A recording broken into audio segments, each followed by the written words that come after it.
This week's episode is brought to you by Blue Harvest Vintage. Are you a collector? Blue Harvest love to help you find that missing piece you need to complete your collection. They have extensive stock of vintage Star Wars vehicles and mint-on-card action figures, as well as new The Force Awakens and Black Series items. Blue Harvest have Funko Pops, Lego, Dinky, Corgi, Matchbox and more. Everything a collector could possibly need. If they don't stock it, then let them know, and their knowledgeable staff will be only too pleased to help. Head to Morley Market in Leeds to see the life-size Darth Vader. Alternatively, reach out to Blue Harvest on Twitter at Blue Harvest UK, Facebook, Blue Harvest Vintage Collectibles, a website, blueharvestvintage.co.uk, or email at blueharvesttoys@gmail.com. Talk Star Wars is a proud member of the Star Wars Commonwealth Podcast Network. Follow at SW Commonwealth on Twitter and take your first steps into a larger world.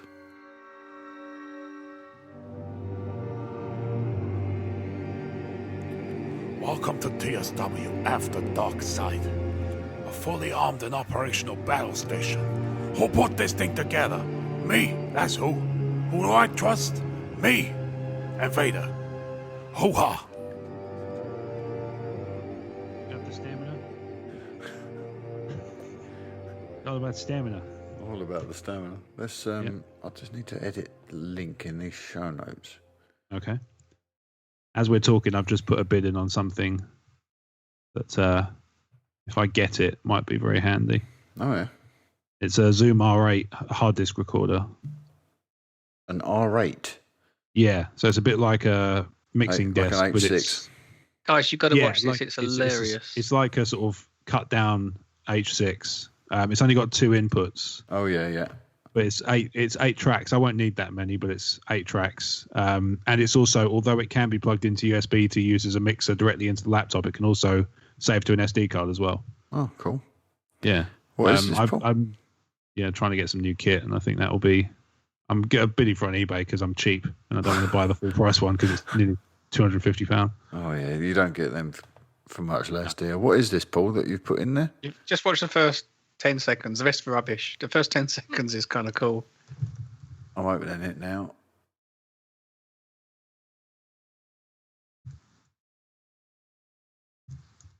The first 10 seconds. Yeah, after that it gets a bit boring. Make sure my volume's not up too loud. Ads. Oh, I see.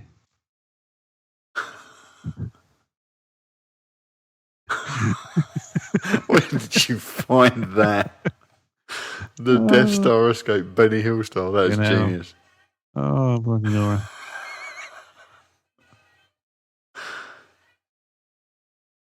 Oh, that is genius, mate. That is brilliant. Good find. You literally can find anything on the internet, can't you? You really can. Have you seen Pen Pineapple Apple Pen? Yeah, I saw that. Exactly that same kind of thing of you can literally find any old toss. Isn't it? Just some random Japanese. I think he's Japanese. The random Asian guy, and he's just. It looks like a video that he's done for an educational show where the CG hasn't turned up. Like the CG artist has just been double booked or something, and they've just made the best of it. The CGI hasn't turned up. Yeah, just the. I don't know how it works. I don't deliver CGI. I don't. Yeah, it turns up on a reel, doesn't it? You just splice it together. Oh, I don't know. These crazies. I'm so wiped out this week. I don't even know if I'm going to be able to do an After Darkside. I mean, we can, Wow, Let's just loop some of your impressions for half an hour. Bark like a seal, you bastard. What's everyone been up to this week? Not a lot, really. Not a lot, actually. Work's either crazy or dead. My work's been it's up this week. Got a couple of deadlines here, so I might be doing a few ads during the weekend as well. So have we. I've got a deadline coming up on one of our projects, and it's gone hasn't gone great. So we're looking like we might have to push the deadline a touch, massage the deadline a bit, because for reasons that I know for our own, it's all kind of got away from us a bit. lots of technical architecture issues and things like that. The pain when that stuff happens. I mean, it happens everywhere, doesn't it? I mean, I've had all sorts of problems with, I remember once E14 had a hiatus of about a month of podcasts, not because we didn't get together to record, because I couldn't upload them. It just wouldn't let me upload anything to the staging server, and I couldn't figure it out. So in the end, they taught me how to send it via FTP. But I'd have rather they just fix the fucking thing. It would have been much nicer, But I think that's how Steve is feeling at the moment about his internet service provider. I can imagine. Yeah, it's just I'm really lucky. I was talking to another podcast on Twitter today. I think they're called Chaos Theory. But hang on. The trouble is, I get so many. It sounds like a boast. It's not meant to be. But I've had a shitload of mentions today. Because obviously After Darkside dropped today at the time of recording. Oh, yeah. So obviously people have been reacting to that. Chaos and Theory, that's the name. A good name for a show, actually. It's good. Chaos and Theory, they were talking about download speeds. And I said that I was talking about the nightmare experience I used to have with download speeds. You remember those days, Mark? Yeah. When I first started joining the show? Yeah. And I used to get 2 meg downloads. If I was lucky, I used to get 2 meg. And actually what's happening now is I'm getting 34 constantly. And it's great. Just great. Yeah, I've had some woolly speeds of late as well. Yeah. Trying to watch movies. I can't, some of the audio drops out of sync in Apple TV because of the latency. Oh, it's just a pain. It's annoying because sometimes it's not even that the connection's bad. The servers just go tits up for no apparent reason. Because I was at work yesterday and I was having a little break and I put a video on YouTube and the ad was stalling beforehand. Like it wasn't even, it wasn't even the video. It was lagging, just trying to play the ads. And then when I loaded it up again, there's another ad playing instead, and that one was fine. So I'm guessing it was just whoever was providing the ad was just not really doing very well with it. iTunes had server issues this week. Did they really? Yeah, the show, our main show on Monday hadn't posted in iTunes. Yeah, when it was supposed to, and I started getting panicky because of some of the work we're doing behind the scenes with Blog Talk Radio. Yeah. I was wondering if I'd gotten something wrong or if that's, right. Was that all done now? Derailed it? No, not quite. And okay. I got a call from Amy over there and she said, oh no, it's the iTunes servers are down. So it might not take that long for them to sort it out. And I need to refresh the feed or something. And all of a sudden, within the hour, it was out there. But it just goes to show how many of our regular listeners get the show from other outlets. Because a lot of people take us in YouTube. Yeah. Rather than, I know that Podbean and there are other podcatchers out there. I actually changed my podcatcher this week. I dumped the Apple podcast app. Okay. It is just a dog, that thing. It's an absolute dog. I have a lot of problems with it doing what I tell it to. Yeah, I have a problem seems like a weird one. Thing to play. Yeah. It will suddenly just stop for no apparent reason. That's very odd. Where do you get your podcasts, Paul? You don't listen to many, do you? I only listen to one, but I've got an app on my phone. I can't remember what it's called. What's my phone? Oh, God, I can't remember. Is it Downcast? Blimey. No, it's something weird like FM Pod Player or something. Oh, right, but okay. if I do a search, I find ours. I find all of them. They're all on there. Yeah. It's just a search crawl, isn't it, across everything anyway, regardless of the provider you use. It still crawls the same web space, more or less. Yeah, yeah. But I'm not as good as you guys. I only listen to 2. So. Yeah, but it's my addiction, podcasting. So I go through so many shows. Well, this is why I'm looking at Kit, because you find yourself listening to a podcast and realizing that sounds so much better than yours. Yeah. I'm not so much on Talk Star Wars. Talk Star Wars sounds great, but it's more the E14 ones. I'm just like, I could really do so much better if I really put my mind to it. And in the next couple of months, my finances should be a bit better than usual for various reasons I won't go into. But just in general, they're a bit better. So I'm thinking now is a good time to start slowly purchasing the kit where I see opportunities to get stuff on the cheap. Yeah, you're going to get proper XLR mics and things like that. Yeah, well, I mean, what I'm looking at the moment's got XLR inputs, so I'm going to have to go XLR. They run really big spectrum, the old XLRs, because they can be really expensive or really, really, really cheap. Yeah, and obviously the quality follows the price brackets. Well, quite, yeah. I mean, I can imagine that's the case. It makes perfect sense. But I've got a bunch of kit all lined up, ready to go, which when we did the Kickstarter earlier in the year... I hope I didn't beat you on eBay for any of it. Oh no, none of it's on eBay. Oh, okay. It was all lined up, ready to buy, sort of brand new from certain outlets, and I was looking at because I found exactly what I want now, and it will give us ultimate flexibility. That all these voicemails, because just going back to the show notes, Kyle asked a question. Just trying to see whether or not I actually made note of it. Yeah, he asked which I prefer, emailed voicemail questions or written questions. And I much prefer the audio version of questions because of obviously getting our friends from out there who listen onto the actual podcast and hearing their voices. Like hearing Christopher White talk and hearing Scoldren talking is awesome. Yeah. That's how they've all our listeners have really amazing, really cool voices, really cool group of people. I'd much rather that. And Carl said he realises that audio questions cost more time in editing, but I've got a little cheat set up to make it very quick for me to edit these things into the base show that I've got built. But what I am looking at is picking up like a mixing desk so that I can put other sources into the show as we record live. So play the audio from the voicemail straight in on a dedicated channel. And play, like the sponsorship spots live into the recording as we go. Oh, so I don't have to do editing afterwards. Yeah, and we can sit there just kind of, muted. Yeah. Or just shut the fuck up.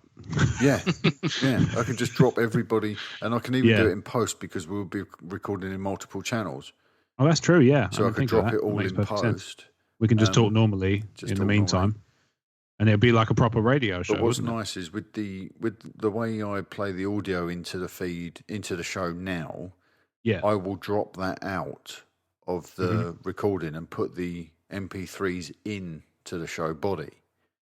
So you can replace it. Essentially, I'll drop my channel of sound so I can hear you guys reacting to the questions as they're being asked. Yeah, but you won't hear any audio from my end because I'll be playing the pre-records over the top. Yeah. Whereas that would change when I get a mixer because I'll be putting the audio source in as a separate dedicated channel, so it will be live with all of us reacting to it as it happens. Yeah. And of course, that opens up the possibility of taking calls. Oh, sure, yeah, into absolutely. The show as well. Obviously, time zones can be a bit of a pain with that stuff because obviously we're recording. Yeah. We're recording on a Thursday evening to break the to tease the fourth wall.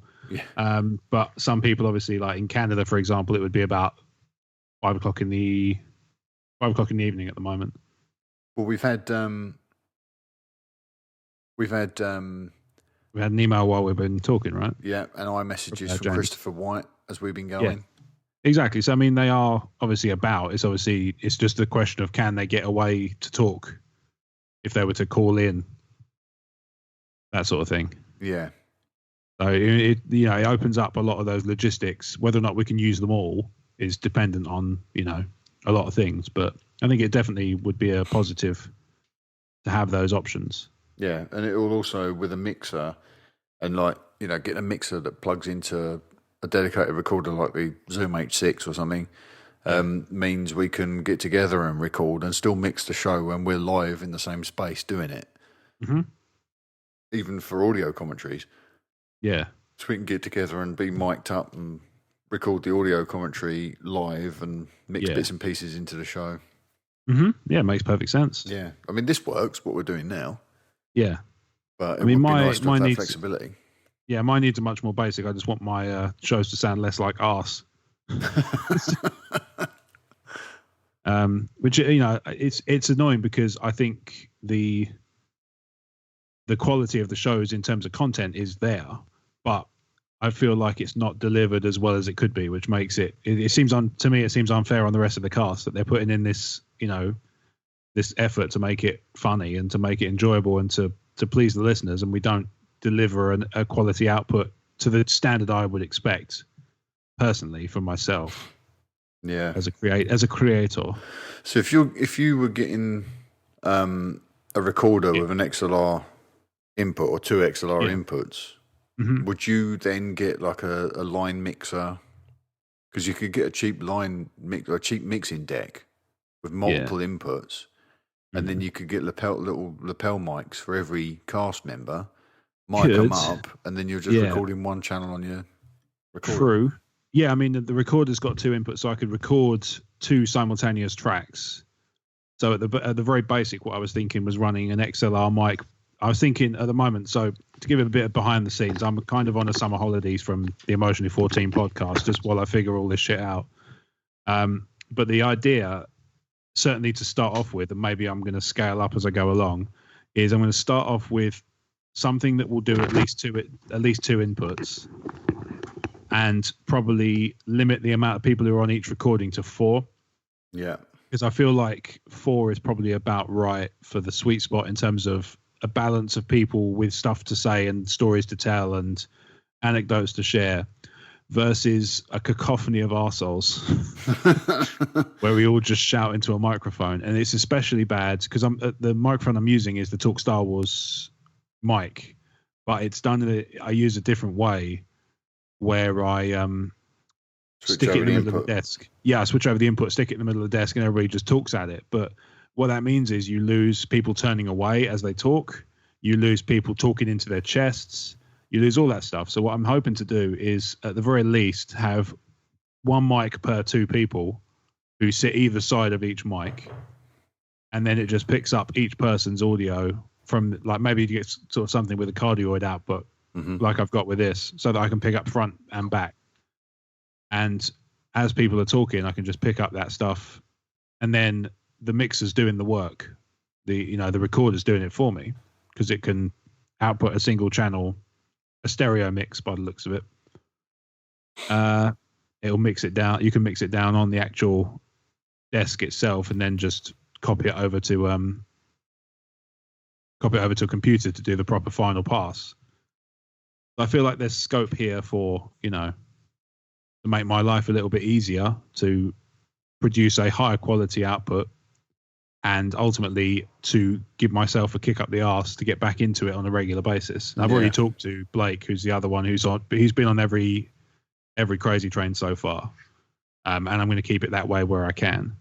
I've already talked to him about doing like a fortnightly recording at the very least. Obviously, if we can do more, I'd like to do more, but fortnightly is probably going to be the kind of the regularly scheduled recording session. Because I think regularity is the only thing that's missing, really. Like I say, audio quality is one I can improve.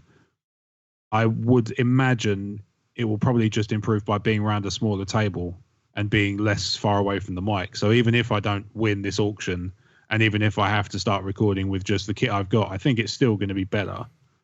I think it's just, obviously I can make it even better still. But then Jenny, being my other half, being an excellent devil's advocate, because she strikes just enough balance of, have you thought this through, versus not talking me out of stuff. So she asks the right questions that make me think about it where I might not have thought about it before, but she's not going to turn around and say, don't do that, or you can't do that. So she's good in that respect. So she was asking me, are you going to carry on doing the podcasting? I said, well, what's probably going to happen is, at the very least, I will carry on podcasting.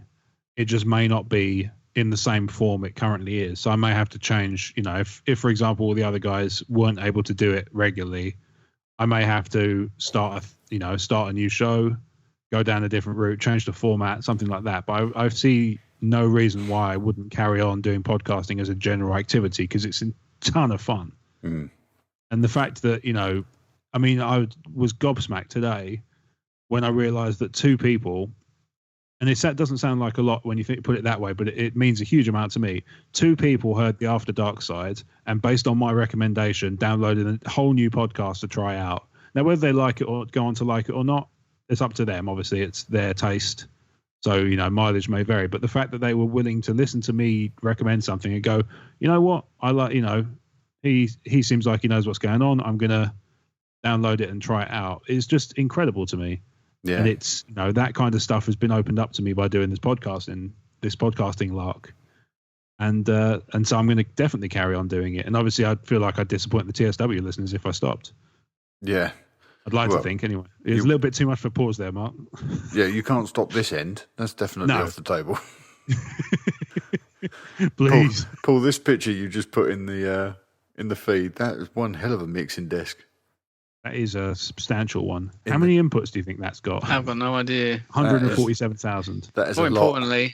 More importantly, it's for it's a snapshot for a little movie I've been waiting for over a year. Called Score, a documentary, and the entire movie is just interviews with Zimmer and Shaw and James Newton Howard. Yeah, all those guys. Who is this in this image? And that looks like God. I know that is, and I can't think of the name. Is it Zimmer? I can see. No. That.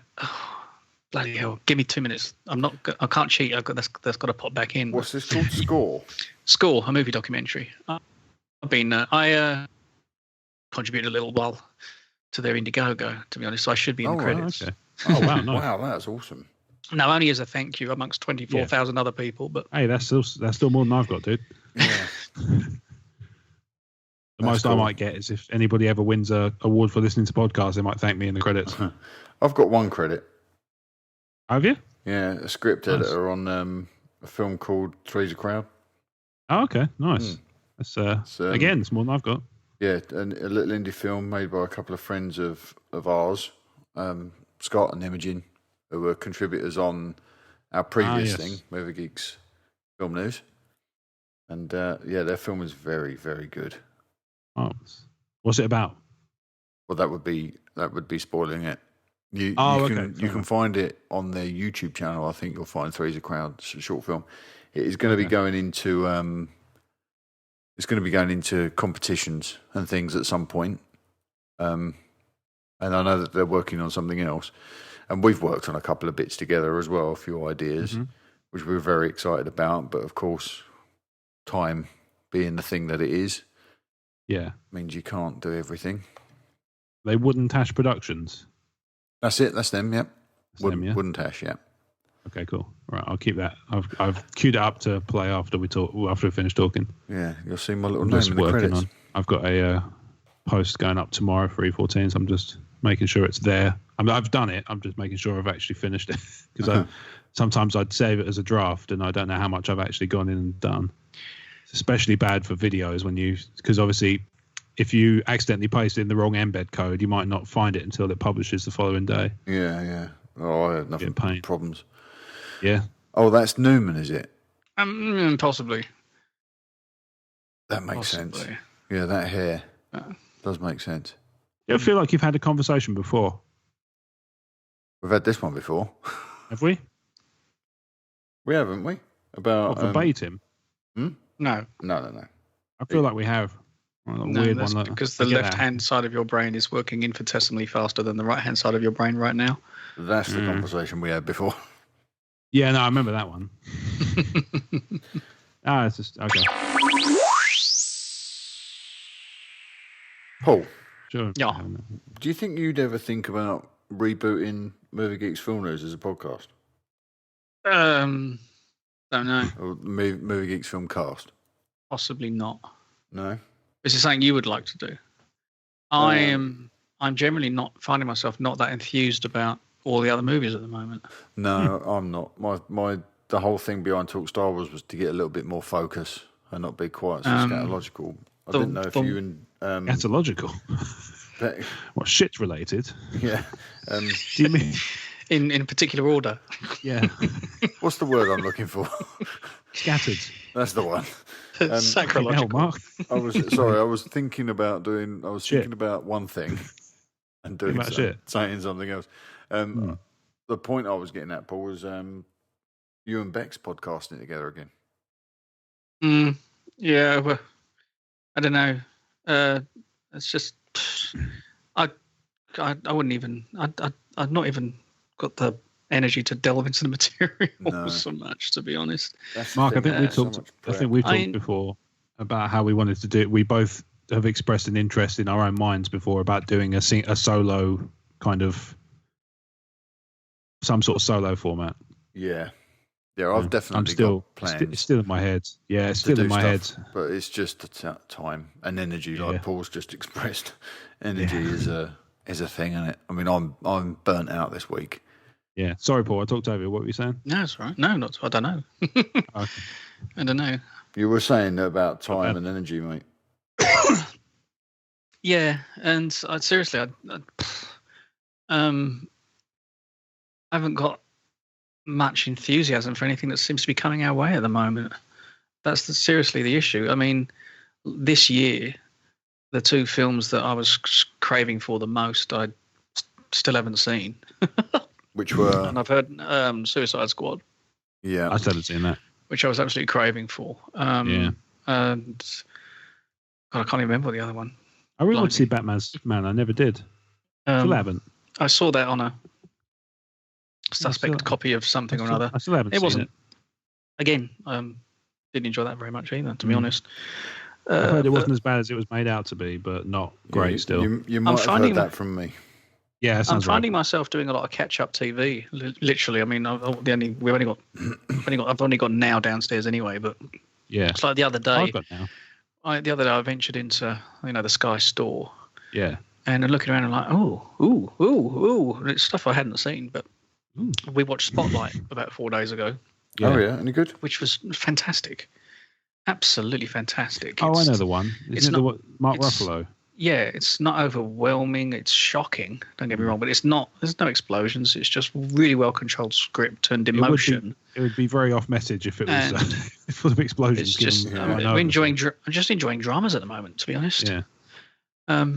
But right now, I mean, I made no bones of it. For about 12 months, I've been waiting for this little thing called Rogue One. Yeah. Yeah, but there are huge flags in the cinematic landscape now, aren't there? With like you've got Marvel releases and Star Wars releases, and everything else just kind of gets peppered in there. Probably doesn't get the exposure it deserves. Which I've complained about publicly on on the movie casts often. Yeah. To be honest, I said, I mean, I don't mind Disney owning the entire world, but we need someone. We do need exposure to other materials occasionally. Mm-hmm. I can't just see another superhero again and again and again. And I know, from a point of view of the wider stage, it does put the bums on seats, which puts the dollars in the coffers. But if they had the balls to do something else left or right field a bit, they might find another form of entertainment that people are interested in, which might also. Doc Strange is supposed to be going that way. Is a little bit more of a different take on the superhero stuff. Did you see they released a new teaser this week? I didn't see anything this week. I saw one about 2 weeks ago. I saw something about 2 weeks ago. Apparently, you can watch it backwards and forwards, and it will tell you different things about the film. Oh, really? Yeah. How'd you watch it backwards? Has someone done that already for us? So I'm guessing they must have done, yeah. I hope so. It's a rewind facility on YouTube. Yeah. Well, kind of. You have to drag and drop, but I don't imagine the sound is much cop. I'm also finding myself reading an enormous amount at the moment. Okay. I've openly said for many moons that I basically don't believe a word that any of the Western press tells us about anything anymore. I don't. Right. I don't believe we know anything about the Middle Eastern situation. I don't believe we know anything about Syria. I don't believe we know anything about Russia, and so on and so forth. And I had a weird situation about 2 weeks ago. Don't know how it happened. Basically, I was chatting away. I'm reading this and reading that. These completely left. They're all completely outside the norm publications about things that just turn your crap white at the end of the day. Mm-hmm. And I was thinking, hang on a minute, all these press agencies, they've been owned by the same people forever, right? So we've been lied to forever. Right. And so I started to look into alternative World War II literature, and oh my God! And I'm not going to say anything now. No, go on. You have to now. It's some of the stuff. I don't don't look at YouTube too quickly, because anybody can go on YouTube and put a load of crap together and tell you this is fact, and Mr. and Mrs. Smith believe it. Unfortunately, look forward to the E14 toy box every Friday. But I've been, but yeah, I've been looking at a few blogs, and I've been looking at a few different alternative publications. One of them like. Just simple thing like Putin, the real story, and Putin, what the West doesn't want you to know. Right. But more importantly, I read something called The German Villainy, right, which was insane, absolutely insane. It was a guy that was stationed in Cyprus about 15 years ago, right, and he actually made an effort to travel Germany, Cyprus, Austria, a lot of Italy, and he set up interviews with an enormous amount of American and German soldiers that were all posted, obviously, around those areas at the time. And they just talked about the lie that was fed, basically, the entire lie of the war that was fed. In what respect, Paul? Well, I've got one thing I can show you now, if you like. Yeah, I'm intrigued. It's long. Is it Holocaust deniers? It's that and a million other things, mate. Oh, no, I find that really disturbing. Well, I've obviously started reading about that as well, because my mind tells me to. And that's interesting in itself, sort of thing. But yeah, it's just the banking system. And then you see some of the facts in relation to how some of the wars were interconnected, Ottoman Empire and so on and so forth. And then how Stalin was pushing forwards. And basically Germany was such a prominent power in Europe, actually globally, that banking cartels said it's got to be stopped, sort of thing. So it's just all I can say is it's interesting. This is the kind of thing that pricks my ears up. What's the phrase from Future? Interesting if true. Yeah. And what is it? I can't remember. It's a boxing match. I think it's the episode where Bender becomes a wrestler. That's it. Yeah, and before I believe Fox. Yeah, they interviewed. They have I don't know if it's the actual voice. I think it's George Foreman, and he said, "My memory of the fight is not very good, but I seem to recall that the world was destroyed by aliens afterwards." And the announcer goes, "Interesting if true." A teeny weeny fact that a lot of people don't know about the Holocaust is Auschwitz has got a tomb outside, obviously a memorial tomb. Yeah. The number on that tomb has been changed 4 times. Oh, really? In terms of what does the number denote? Yeah, what's the relevance? The deaths. Oh, I see. Okay. 6 million. Gone down. Really? Yeah, an enormous amount. Oh, okay. And then one guy, I did actually see one video where one guy actually talked about the math involved in relation to, okay, these are the buildings that we were told carried out these offences, blah, blah, blah, blah, blah. Turned out 2 of them were never used. And even the British Red Cross said, no, they were never used. So they took that as fact. Right. So they said for the numbers that we were fed to go through that and to be moved from the chambers to the ovens, the ovens could only hold a maximum of maybe 2 to 4 people for about 2 hours. And they said, well, it would take approximately 26,000 hours to burn I think they said the 3,500 people were allegedly in each session. Right. If the guys were moving at 24 hours a day, dragging the bodies across X, Y, and Z sort of thing. So they said that's just not possible math-wise. And then they also said the amount of excavations that they've tried to do in these sites, they've never turned up a single bone. And they've been refused excavations on the other sites, apparently, for many, many years. Probably because they won't turn up a single bone. And I'm sitting here thinking, 6 million people is a lot.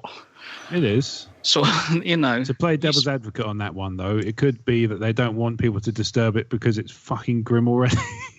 Yeah. You know what I mean? It's one of those ones. I'm not, I don't mean to refute the what you're describing. I've not done any research at all. I like the idea of both sides being able to refute each other. Oh, totally, yeah. But I'm just kind of speculating wildly that it could just be that they're just like, leave it the fuck alone. Because all the accounts yeah, exactly. All the anecdotal stuff I've heard from people who go to Germany, like Kevin Smith did a bit about it, where he said, he wanted to go and see the concentration camps, and all the German people are just trying to get on with their fucking lives. The modern day Germans are just trying to get on with it, and they're constantly being asked to, to kind of relive those things and to bring them back into, to kind of go back through history and stuff. It's just like, I can see how that might grate. I know that we need to be open-minded about these things, and you can't ignore any evidence or any theories. You need to shine lights into these dark corners.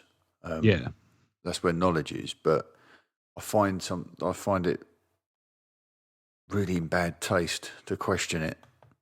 I'm not suggesting that bad taste is you, Paul, or the piece that you've read. I just find that if I start to question it, I feel like it's in bad taste.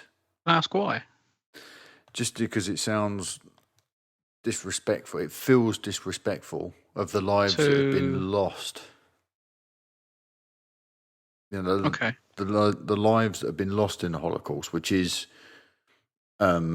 widely accepted to be a fact. That's what needs to be questioned. Yeah. And I just find those two things to be at odds. The other thing I look at is, 4.5 million Germans were starved to death because of this situation. Maybe we owe them a bit of respect by finding the truth. Yeah. Because, the British blockades, all the food everything that was stopped, medicines, food, the lot, sort of thing. And I'm like, well, hang on a minute. Did this happen because they were sold a lie? So that's where I start to, it's not that I'm opening excusable doors to go through, but I just seek the truth in everything. It's as simple as that. It's fun. I genuinely find it fun. It's not it's not great reading, but if I can expose a little bit of truth on something, I feel that I've got somewhere. Don't get me wrong. I'm not taking it all as fact, but it does skew your opinion enormously. I'm becoming. It opens you to the possibility that the stuff you've been told and have never questioned is questionable. But more than. Yeah. Yeah. Which I enjoy. I enjoy doing that. I mean, it's. And I just sent you a link a minute ago. It's quite long, but casually read it. I had a read through it. I knew some of that stuff that was in the in the truth bit, the bit that's under the truth section. I've heard some of that stuff, but I can't remember. I definitely haven't read a lot of it, but I don't know. Do you find, out of interest, Paul? So you're somebody who appreciates kind of the alternate tellings of history. Does it grate on you when people like names like Hitler are bandied about by somebody who's just trying to shut down a discussion? That makes sense? I think I know where you're going. In terms of, if somebody's like, I'm of the opinion there's certain subjects you can't talk about with certain types of people. And it's it may not be a fact in terms of I can't necessarily provide data on it, but I think everybody will have probably, seen this somewhere before, that they've had a discussion with somebody, they disagreed, and somebody's gone to the extreme. And, if it's, especially on certain subjects, it will be, you're just as bad as fucking Hitler or whatever. It's called Godwin's Law on the web. Yeah, no, I find that kind of thing ridiculous. Yeah, to be honest, unless you've got any spine at all to your comment, I'm of opinion. Just keep. I don't want to hear the comment. Basically, yeah. I mean, I don't know if I upset people, but I have these conversations with a lot of people. What have you been reading? Blah blah blah. And I tell them because they've asked me what I've been reading. Yeah. And then I just look at people in the eye, and I have no problem saying, what if I told you Hitler was the good guy? And I get looks of disgust. I'm like, no, I actually asked you a question. Right. I mean, I didn't. Well, it comes out like a statement. What if I told you? But it is a question mark at the end. And I'm not saying he is, but I said, what if I told you? What if I gave the evidence that he might be? Right. And most people do just wave their hands and go, "Don't be so stupid." And I'm like, that's the problem. That's the problem. It's like, do you pick up the Sun and just take the front page as fact? Because I would imagine that's where the problem is. I don't know. I would imagine the kind of people who are unwilling to accept anything like that probably don't read the Sun.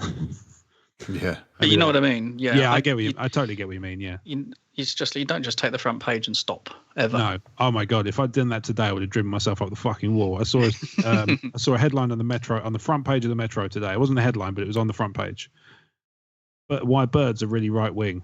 I'm just like, what kind of fucking slow news day is this where you got to roll that one out? And what's worse is it came from their lab, which means they've tried to justify it using actual science.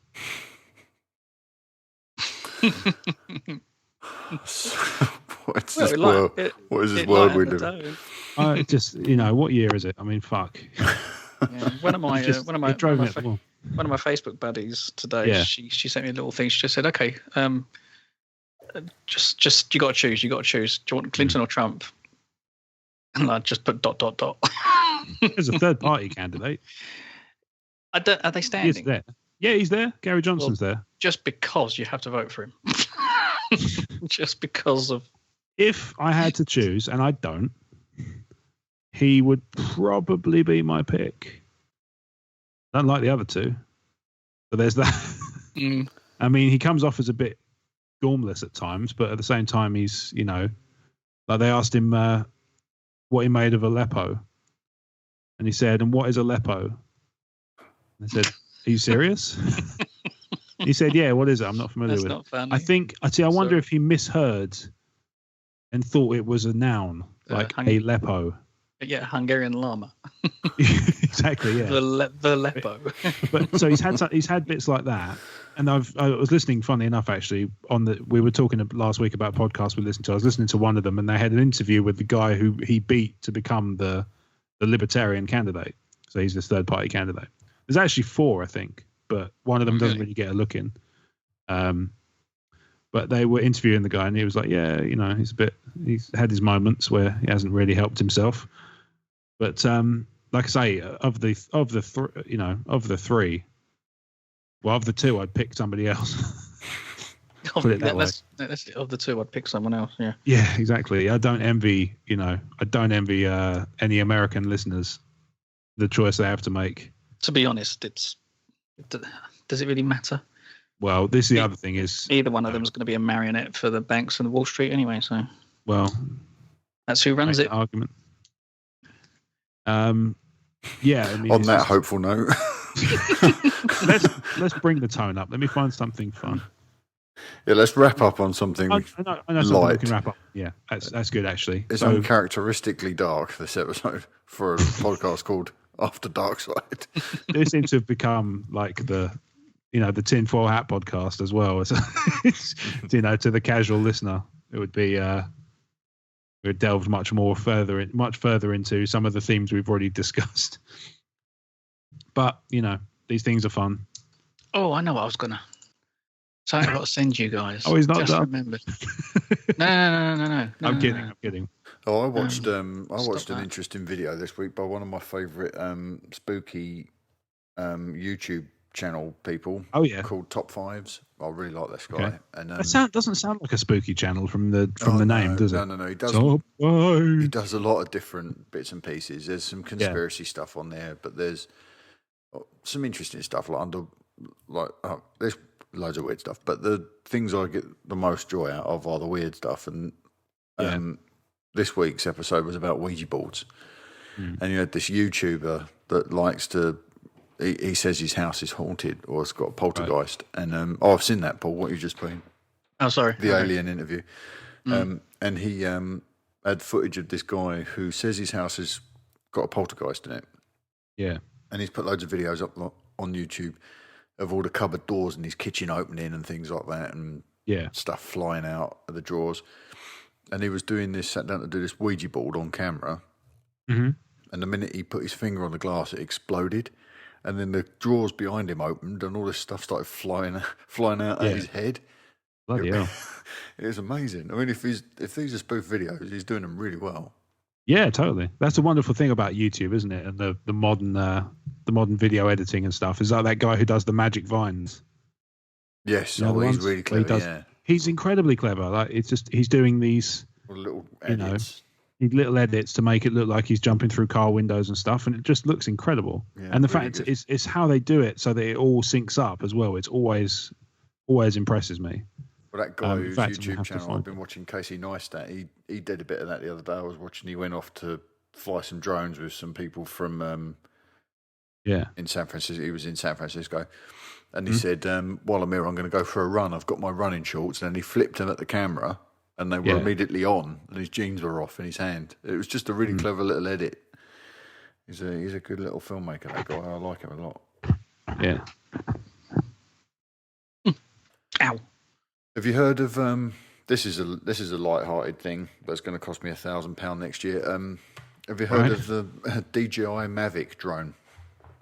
I've heard of drone. I'm familiar with drones, so I can guess what it does. It's a pocket-sized drone. It folds up into your pocket. There's a flying 4K camera. Nice. And it's absolutely gorgeous, this thing. But it's so intelligent.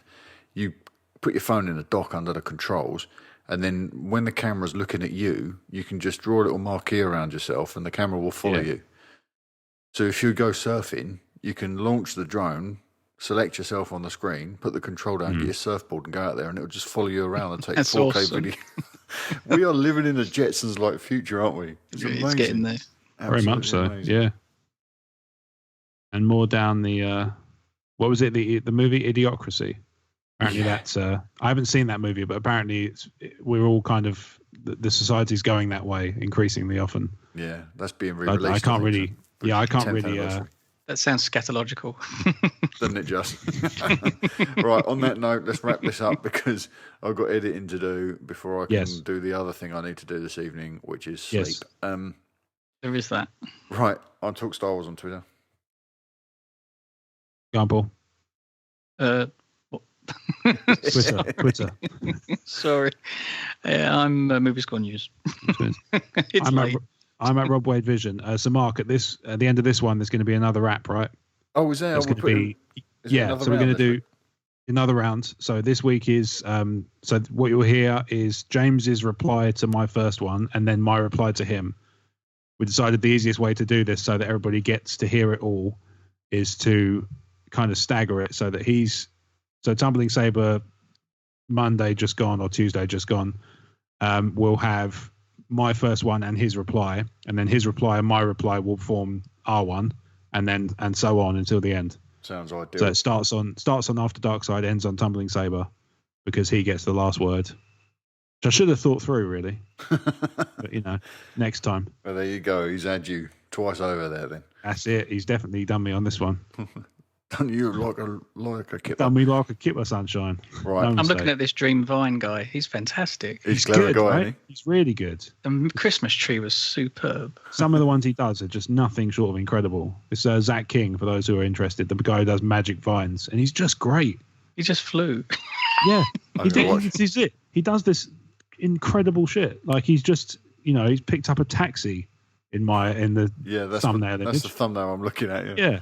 He's just picked up a taxi like it's no big deal. Like, wizard.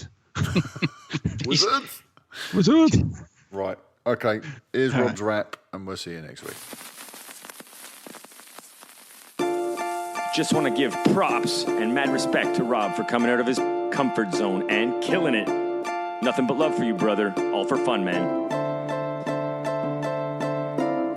Lyrical jousting, Canada, the UK, the kind of game that only two play. It's verbal fencing, and I'll beat you with the touche. And I'll smile as I do it, cause my grin is the toothiest, my beats are the grooviest, my flow is the juiciest, my lyrics the truthiest. I'm ruthless like a Quentin Tarantino movie is. On the microphone, I blow up like Vesuvius. Rob Wade, you're about to get Pompeii, flambéed like the creme caramels that Mom made. On stage, drop so many rhymes, the floor is concave. Your situation's dire, Rob, more grievous than a blockade. I'm hard and precise like the stone that killed two birds. My name means king, man, your name is just two verbs. One means burgle and the other means you first, cause I'm afraid to dive in, sorry if the truth hurts. I'm 2/3 of your height, you're 2/3 of my skill. You know my flow is so sweet, my tooth hurts when I deal. Like two nerds in a fight, we use words to determine whose verse was worse versus whose was real. You get the notion that my wit's keen, so clear and deep, I'm like an ocean that is pristine. I cause commotion when I spit mean. Not saying I'm better, but I'm emotionally 15. me. And like a split screen, I accomplish much more. On the mic, I excite like verbal parkour. Hardcore and explosive like a day in Darfur. If you see me in the street, better lock car doors. Now let's talk Star Wars and the CW crew. Just had a Force vision and I see trouble for you. You've been kind and diplomatic, a real Henry Kissinger. You said you had 4 podcasts, I think you meant 4 listeners. Very cool to include them in your song, but I think you left one out, I'll do it for you. Hi, Rob's mom. I shoot first like Han Solo with the faster blaster. Make you cry like Hope Solo when they blast one past her. Pick a fight with me leads to a fast disaster, cause foolish is the student who attacks the master. Peace. There you go, Rob. Your turn.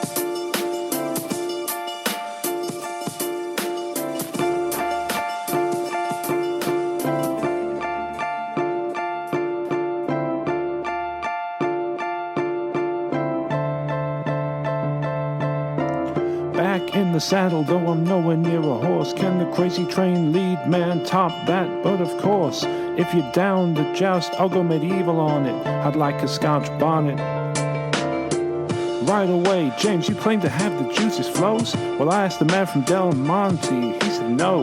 You need the vitamins, I'm coming for you like a virus. With lyrics so timeless, I should write them on papyrus. We just started off the battle, yes you are the master, but I'm sweeping through your city like natural disaster. Though I'm the underdog, we'll see who does better. I'll make you itch like an Ewok sweater. Keep in mind, my skills are rich as most casinos. At any moment, I could break out a Pal Pacino. And on the Tarantino movie front, few are greater. But I'm like Kurosawa, everyone's an imitator. James O'Flaherty, please provide some clarity. Did you really go for a high joke, expecting max hilarity? From my point of view, that's a little mean though. You make it sound like I'd blend in on Camino. To be fair, from up here, I can't see all of ya. Or maybe that's cause you're always down in Moria. But seriously, my giant stature gives a great view, and I can clearly see there are no eagles here to save you. I'm larger than life and have been since birth. I'm like a Borog, sending you down below Middle Earth. Except this time, you won't come out stark white. Maybe next time you think twice before you start fights. You're quite the joker, dude, but I'm your Dark Knight. Might be tall like a tree, but my bark bites. Bringing mothers in for shame or Flatty, but my mom love your show too. She loves charity. Name is Rob, thank you very much for noticing. I'm gonna steal this battle from you while you should be focusing.